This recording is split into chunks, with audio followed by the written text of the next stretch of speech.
네, 저희가 꼽은 10가지 소식 가운데 그 첫 번째 소식 그리고 여섯 번째 뉴스 두 가지입니다.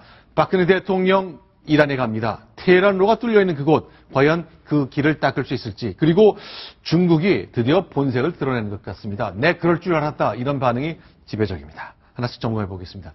천상익 차장, 네. 대통령이 가는 시기는 정해졌습니까? 정확한 시기는 나오지 않았지만 상반기 안에는 갈 것으로 예상이 되고 있습니다.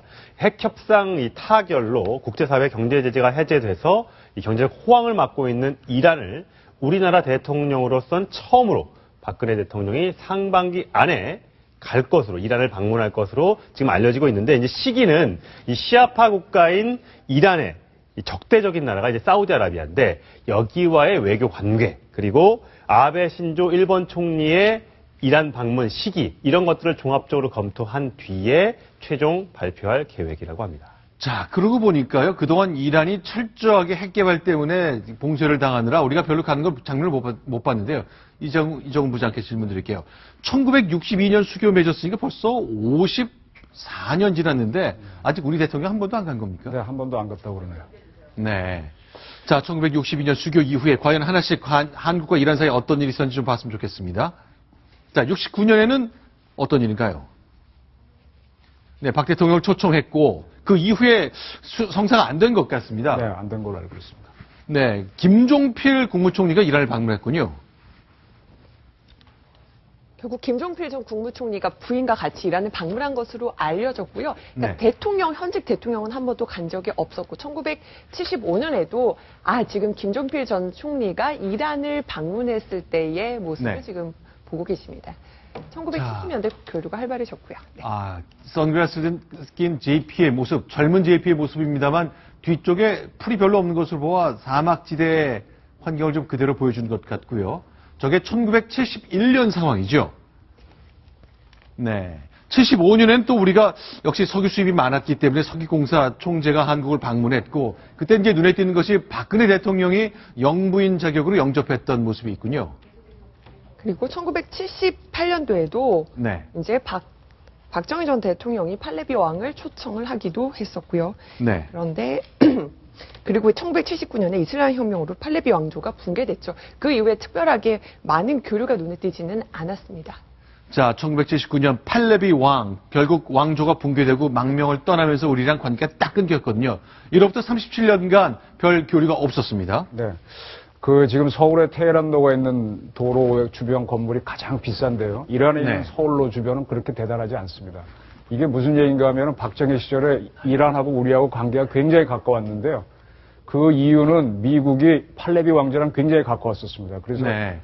한국도 거기에 들어가서 석유를 수입하고 많이 했었는데 네. 그것이 이제 팔레비 왕조가 무너지고 호메이니가 들어서면서 우리도 철수하게 된, 우리도 이제 관계는 유지했습니다만은 네. 이제 큰 경제 교류가 없어지는 단계로 왔었죠. 한국과 이란이 얼마나 사이가 좋았으면 서울에는 테헤란로를 건설하고 이란에는 서울로를 짓고 네. 그런 것 양쪽 화면 같이 보고 계시는 거죠?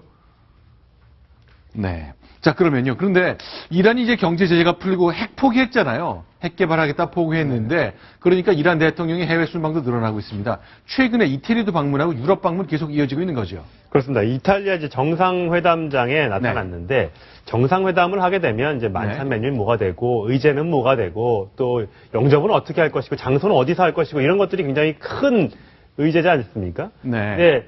이란에 갔을 때 이 고대 회담 장소가 카피톨린의 박물관, 세계에서 가장 오래된 박물관 중에 한 곳이었는데 거기서 이제 이탈리아 정상회담을 했는데 그 뒤에 이 로마 황제상 등의 이 누드상이 딱 전시됐었는데 자, 지금 화면이 좌우로 분할되어 있는데 저는 누드상들이 많이 있거든요. 저렇게 미술품들이 왼쪽 화면처럼 있는 거죠. 근데 저를 하얀 상자, 오른쪽에 있는 것처럼 하얀 상자를 뒤집어 씌워서 막아놨습니다. 안 보이게. 굉장히 훌륭한 예술 작품이지만 굉장히 보수적인 풍토의 이란을 배려해서 이렇게 누드상들에는 전부 다 하얀 상자로 가렸고요.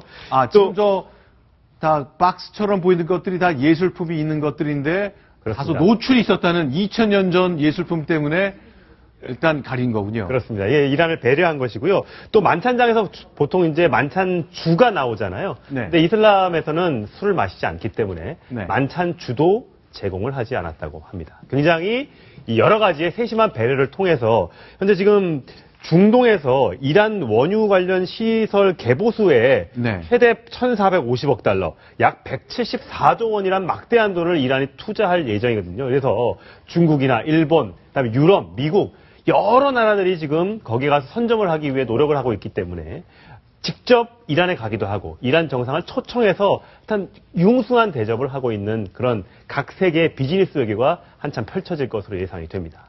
그런데 이란이 저 유럽 항공사한테요, 비행기를 무려 114대는 한꺼번에 사기로 계획을 했다는데, 이렇게 많이 필요한가요? 왜냐하면요, 경제 제재 때문에 여러 가지 네. 뭐 구입도 안 돼서 지금 필요한 비행기가 500대나 된다고 합니다. 장거리용 비행기가 400대, 또 단거리용 비행기가 100대가 더 필요한데, 그래서 일단 유럽 순방에 나서면서 바로 그 유럽의 유명한 항공기 제조업체죠. 에어버스와 이제 114대를 구매 계약하겠다. 그 중에서도 A380 세계를 하늘을 나르는 럭셔리 호텔, 아주 럭셔리 비행기로 알려져 있는데요. 이 8대를 비롯해서 114대를 사겠다. 그렇게 해서 벌써 이것도 23조 원이 넘는데, 지금 미국 보잉사, 그러니까 보잉과도 100대 정도 구입하고 싶다 이렇게 의사를 타진을 했는데, 아직 보잉과는 그런 좀 거래들이 없어서 또 계속 협의를 이어나가야 된다고 합니다. 지금 무궁무진하게 그 이란에 필요한 것들이 많기 때문에 어느 나라에서 어떤 산업을 선점하느냐가 중요한 것으로 보입니다. 자, 지금 화면에 보시는 것, 중국의 시진핑 국가주석이 발빠르게 이란에 갔군요.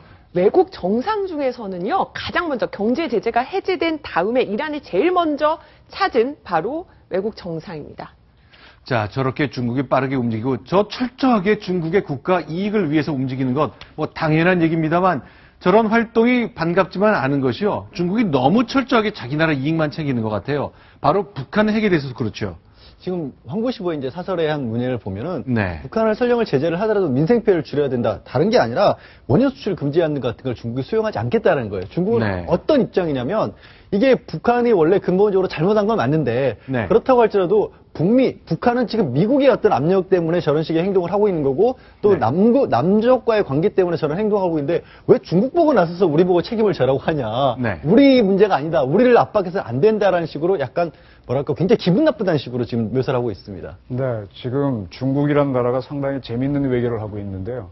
지금 이란에 대해서는 유엔 제재안이 한 7, 8개 나왔을 겁니다. 그게 네. 정리가 조금 잘 안 되는데, 옛날 박정희 대통령 때 긴급조치를 통해서 국민들을 이렇게 독재로 제압하다가 네. 마지막 긴급조치는 앞에 긴급조치를 해제하는 긴급조치 13호가 있었거든요. 네. 마찬가지로 또 대이란 제재안이 마지막 거는 해제하는 거고 또 약간 제재하는 게 있는데, 네. 그런 제재안에 중국이 다 찬성했습니다. 그동안은요? 안보리 멤버니까. 그런데 네. 중국이 그거를 어떻게 해석하느냐. 영어에 슈드라는 단어가 들어가 있으면 하는데 슈드라는 단어가 없으면 꼭 하지도 않을 수도 있거든요. 네. 그렇게 해가지고 최근까지 중국하고 이란의 교역이 굉장히 많았습니다. 그것 네. 때문에 제재가 풀리면 가장 들어가기 좋은 나라가 중국이 된 거죠. 네. 중국이 그런 이란에 대해서 그런 태도를 보였는데 이거보다 더한 게 북한에 대한 태도입니다. 그렇죠. 유엔 안보리 결의안 다 찬성했거든요. 네. 그런데도 불구하고 공식적으로는 북한하고 중국 사이의 원유 교류는 제로다라고 발표는 하지만 네. 어제도 말씀드렸지만은 단둥에서 조금 북쪽으로 올라가면 호산장성 앞에 있는 다리를 통해서 계속 원유가 흘러갑니다. 다 그렇죠. 알고 있어요.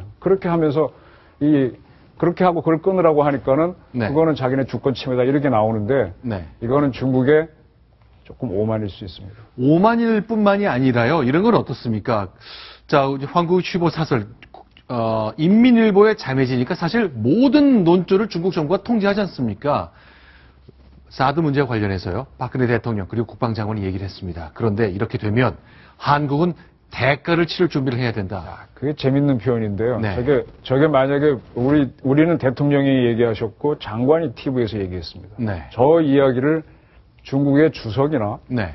그다음에 국방부장이 얘기했으면은 네. 상당히 외교적으로 큰 문제가 되죠. 그렇죠. 근데 언론의 환구시보 사설입니다. 네. 그러면은 지금 뭔가 하면 중국이 지금 재밌게 하는 게 우리는 최고 맴들이 나와서 이야기하는데 이 사람들은 언론이 지금 답변하고 있는 거거든요. 네네. 그리고 비슷한 시기에 지금 미국에서 누가 방문했지 않습니까? 네. 그걸 대비해서 자기네 공식적인 책임을 지지 않으면서 외교 문제를 다루는 환구시보를 통해서 이야기하고 있는 겁니다. 네. 본격적인 시합은 아직 안 들어갔고 네. 그 일본 말로 하면 혼내라고 하는 거는 더 있다가 밝히겠다. 일단은 잽을 강하게 날렸다. 그렇게 보시면 좋을 거예요. 그러니까 우리의 기대치를 확 낮추기 위해서 일부러 그러는 건지 그렇게 우리도 봐야죠. 사실은 사드 얘기 어저께 이정은 부장 말씀하신 것처럼 우리가 꼭 사드를 도입하겠다는 게 아니라 우리가 이럴 수도 있으니 중국이 좀 움직여달라는 건데 중국은 더 세게 나오네요. 네. 어차피 그 언론 갖고 하는 언론은 언론 자유라는 것 때문에 마음대로 이야기할 수 있다는 공간이 있으니까. 근데 네. 문제는 저게 관영 신문이란 말입니다. 네. 그러니까 공식 의견이면서 나중에는 우리 의견 아니다 이렇게 도망가겠죠.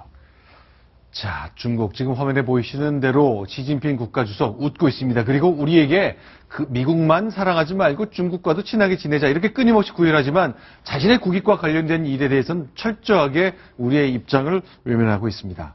환구15라는 매체를 통해 대가를 치를 준비해야 된다고 협박에 가까운 발언을 내놓은 것까지 정리를 했습니다. 박근혜 대통령이 올 상반기 풀어야 할 외교 과제가 굉장히 많습니다. 점검해 보았습니다. 이번에 세 번째 소식입니다. 순위 확인합니다.